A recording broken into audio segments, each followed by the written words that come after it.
বিসমিল্লাহির রহমানির রহিম। আজকের ভিডিওতে আমরা কথা বলবো গ্রে এসির মোড বাটন নিয়ে। এই মোডে হচ্ছে আমরা সাধারণত 5টি মোড পেয়ে থাকবো। এখানে মোড বাটন প্রেস করলে প্রথম আসবে কুল মোড। এই আইকনটি হচ্ছে কুল মোডের আইকন।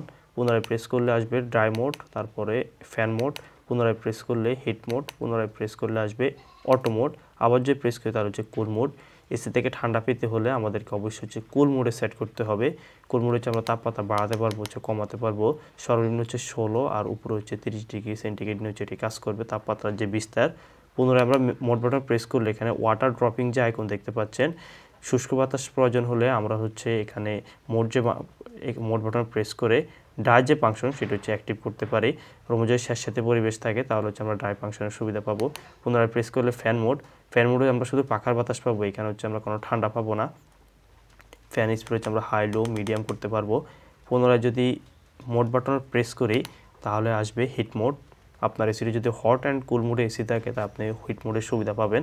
এক্ষেত্রে আমরা তাপমাত্রা হচ্ছে বাড়াতে পারবো, কমাতে পারবো। ফ্যান স্পিড হচ্ছে হাই লো মিডিয়াম করতে পারবো। পুনরায় আমরা যদি মোড বাটন প্রেস করি তাহলে আসবে অটো মোড। অটো মোড হচ্ছে 25 ডিগ্রি সেন্টিগ্রেড নিয়ে কাজ করবে। এই অবস্থায় আমরা তাপমাত্রা বাড়াতে পারবো না, কমাতে পারবো না। তবে ফ্যান যে স্পিড সেটা আমরা কমাতে পারবো। পুনরায় যদি আমরা মোড বাটন প্রেস করি তাহলে হচ্ছে কুল মোডে হচ্ছে এসিটা এখন রয়েছে। এসি থেকে ঠান্ডা পেতে হলে আমাদেরকে অবশ্যই যে কুল মোডে সেট করতে হবে, না হচ্ছে আমরা সঠিকভাবে এসি থেকে ঠান্ডা পাবো না। অনেক সময় অনেকে হচ্ছে ড্রাই মোড অথবা ফ্যান মোডে এসিতে সেট করে রাখেন, পরে বলে যে আমার এসি থেকে ঠান্ডা হয় না।